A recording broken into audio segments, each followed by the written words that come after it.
E nós vamos começar adorando ao Senhor, irmãos, lendo a palavra dele na primeira epístola de Paulo aos Tessalonicenses, no capítulo 1. Os irmãos vão abrindo as suas Bíblias e eu vou lhes dizendo que no mês de novembro temos uma longa lista de pequenos livros para lermos neste mês. E entre estes está a Epístola a Filemon, estão as Epístolas aos Tessalonicenses. O texto pastoral é baseado em Esdras e Neemias, faz parte do corpo do texto para este mês, a fim de edificarmos a igreja com que a palavra traz toda a palavra no ano. Primeira Epístola de Paulo aos Tessalonicenses, capítulo 1. Peço que a igreja acompanhe a leitura da palavra do Senhor. Paulo, Silvano e Timóteo, a igreja dos Tessalonicenses em Deus Pai e no Senhor Jesus Cristo. Graça e paz a vós outros. Damos sempre graças a Deus por todos vós, mencionando-vos em nossas orações e sem cessar, recordando-nos diante do nosso Deus e Pai, da operosidade da vossa fé, da abnegação do vosso amor e da firmeza da vossa esperança em nosso Senhor Jesus Cristo.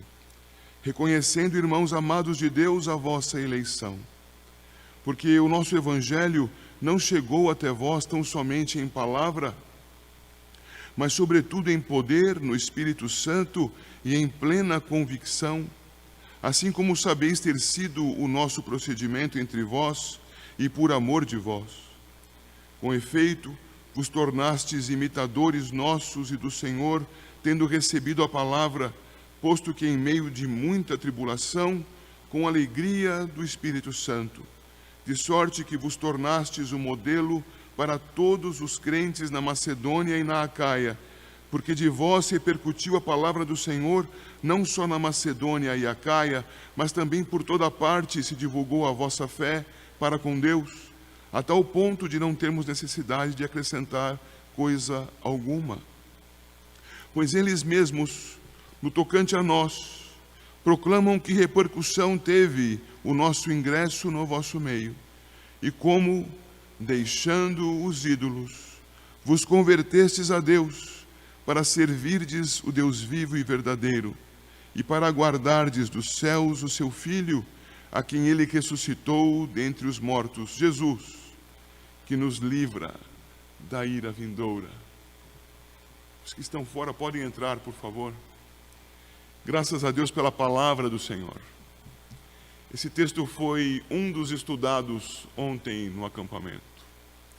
Estudamos, na verdade, as duas epístolas de Paulo aos Tessalonicenses ali. E aqui nesse texto, algumas coisas muito preciosas foram vistas. E é claro que eu não posso ver todas aquelas agora na abertura do culto. Mas algumas precisam ser enfatizadas. A primeira delas, meus irmãos, já muito repetida aqui, é que há uma sequência de eventos da parte de Deus sobre nós.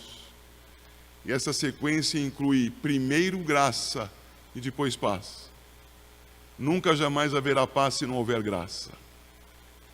E essa paz é com Deus, não é com o mundo. Essa paz é com o justo juiz, que em Cristo Jesus nos traz justos para si. Não é com o mundo essa paz. Graça de Cristo, paz com Deus. Os versos que se seguem, de 2 a 4, trazem informação preciosíssima. E eu vou resumir em evidências da redenção da parte de Deus. Quais evidências? Verso 3. A operosidade da vossa fé. Cremos e agimos conforme a palavra. Repito, cremos e agimos conforme a palavra. Segunda característica, amor abnegado. Quer dizer, um amor que não é voltado para si mesmo, e sim para o outro. Amor a Deus e por isso amor ao próximo. abono abnegado. E a terceira característica, esperança em nosso Senhor Jesus Cristo. Três características que resumem muito bem a vida cristã. Cristãos têm essas características, ainda que pequenas, ainda que a desenvolver, têm essas características.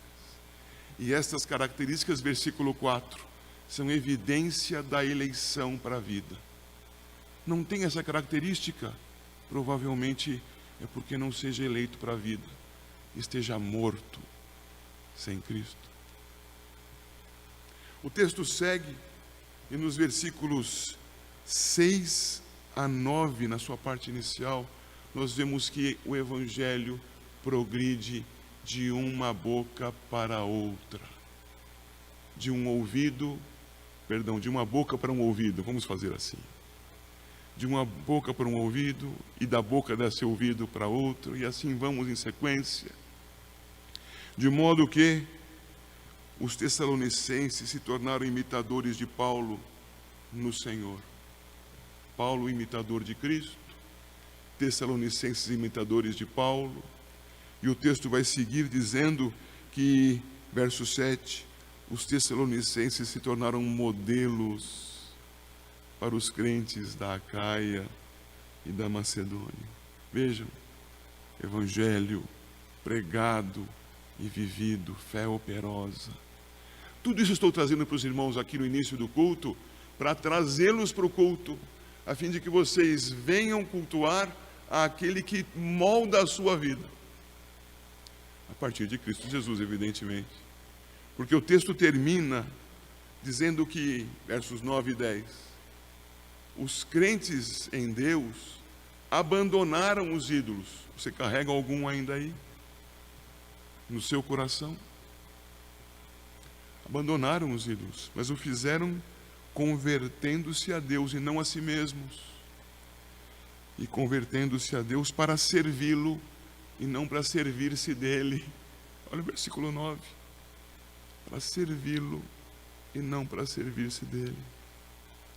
Aguardando que o Senhor Jesus Cristo volte.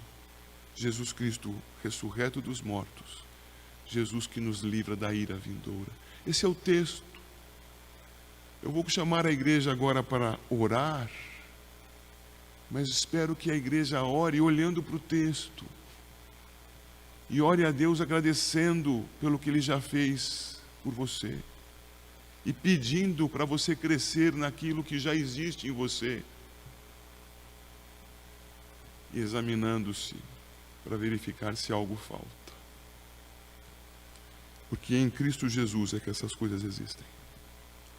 Então agora guarde tempo.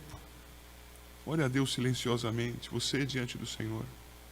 Bíblia aberta, texto diante dos olhos. Ore a Deus.